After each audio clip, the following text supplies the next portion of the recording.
Москвадагы мекендештерге жарыя. Казакстанга кирди чыкты жасоо керек болсо, айдоочулук тажрыйбасы жогору Абдулазизге кайрылыңыз. Жолго чыгаар алдында кара тизмеде бар жок экениңизди акысыз текшерип берет. Эң башкысы без пересетка, без посредниксиз. 7 орундуу Альфард унаа менен Казакстанга алып барып келет. Күн сайын проспект Мирадан жолго чыгылат. Кенен маалымат алып, жолго камынуу үчүн Абдулазизге чалыңыз. 89 77 873 50 80. Сак бол досум, Си Цзиньпин менен Путиндин коштошуусу. Кытайдын төрагасы Си Цзиньпин менен Орусиянын президенти Владимир Путиндин коштошуу учурундагы сүйлөшкөн сөзү камерага түштү. Орус лидери менен кол алышып жаткан Си Цзиньпин азыр 100 жылдан бери болбогон өзгөрүүлөр болуп жатат. Биз чогуу болсок, бул өзгөрүүлөрдү дагы алдыга жылдырабыз. Путин Кытайдын башчысына баш ийкеп жооп берди. Өзүңө сак, кымбаттуу досум деп кошумчалады Си Цзиньпин. Ал эми Путин ага ак жол каалады. Кече 21 мартта Кремлде Орусия менен Кытайдын лидерлери тар жана кеңейтилген курамда сүйлөшүүлөрдү өткөрдү. Андан соң мамлекеттик сый тамактын алкагында баарлашуу улантылды. Тараптар ар тараптуу өнөктөштүк жана экономикалык кызматташуу боюнча документтерге кол коюшту. Булак суу беркежи. Бишкектин чок ортосундагы мечиттен өрт чыгып, жалын контейнерлерди каптады. Түндө Бишкектеги Ибраимов көчөсүндө жайгашкан мечиттен өрт чыгып, жалын контейнерлерди каптады. Бул тууралуу Өзгөчө кырдаалдар министрлигинен кабарлашты. Билдирүүгө ылайык өрт тууралуу маалымат түнгү саат 1:38 түшкөн. Анда Ибраимов көчөсүндө жайгашкан Дордой Мурас базарынын жанында жайгашкан мечиттен өрт чыгып, өрттүн жалыны жанындагы 4 контейнерге өткөн. Өрт өчүрүүгө саат 1:38 тарта Өзгөчө кырдаалдар министрлигинин өрткө каршы куткаруу бөлүктөрүнөн 3 күжүрмөн, эсеп жана штаб тартылган. Телсиз жоо саат 2:19 чектөөгө алынып, саат 4:03 толук өчүрүлгөн. Өрттүн кесепетинен жыгач устундуу калай менен жабылган жалпы аянты 230 чарчы метр мечиттин бир бөлмөсү, кароолчу отурган бөлмө жана мечитке жанаша жайгашкан 4 контейнер толугу менен күйгөн. Такталган маалыматка ылайык жабыркагандар жок. Учурда өрттүн келип чыгуу себеби такталууда. Булак суу беркежи. Катуу жер титирөө 11 адамдын өмүрүн алды.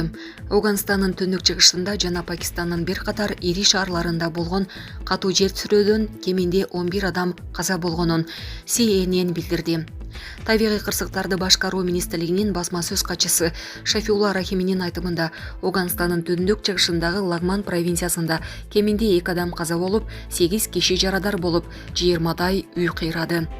Пакистандын Хайбер Пахтунхва провинциясында үйлөрдүн жана башка имараттардын урашынан кеминде 9 адам, анын ичинде 2 бала каза болгонун Пакистандын провинциялык табигый кырсыктарды башкаруу агенттиги билдирди. Провинцияда кеминде 44 киши жарат алды.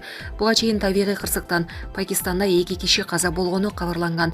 Беле кетсек 21 мартта Афганстанда Тажикстандын Толу Бадахшан автономиялуу облусу менен чектешкен Толу Бадахшан провинциясынан Ишкашим шаарынан 50 чакырымдай алыстыкта күчү 6,5 балга жеткен жер титирөө болгон. Жер титирөө Индия, Казакстан, Кытай, Кыргызстан, Пакистан, Тажикстан, Түркмөнстан жана Өзбекстанда да сезилген.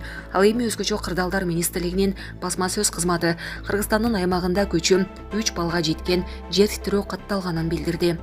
Булак Назар Ньюс кежи. Путиндин Экстин камуу боюнча ордерине жасаган реакциясын Песков айтып берди.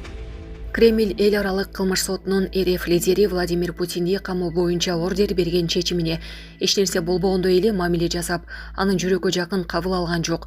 Бул тууралуу РФ президентинин маалымат катчысы Дмитрий Песков билдиргенин РИА Новости жазды. Биздин өлкөгө да президентке карата да ачык билдирилген дүйнөдөгү кастык маанайдагы кадамдарды байкап жатабыз. Албетте буларды белгилеп коюп жатабыз. Эгерде душмандашкан мындай нерселердин баарын жүрөккө жакын кабыл ала берсек, кыязыгынан жакшы деле эч нерсе чыкпайт деген пикирин билдирген президенттин администрациясы.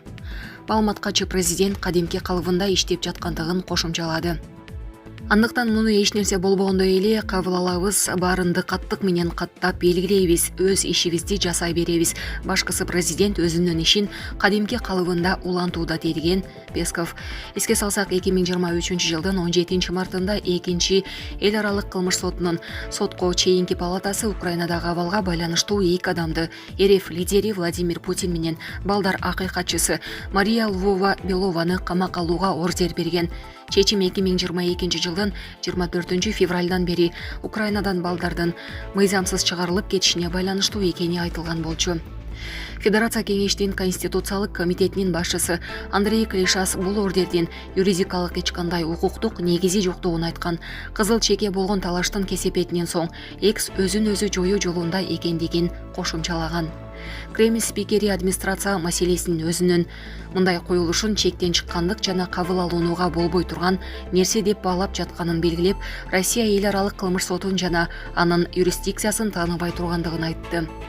РФтин Тышкы иштер министрлигинин расмий өкүлү Мария Захарова да бул соттун мындай чечимин юридикалык маанисиз нерсе экенин билдирген эле.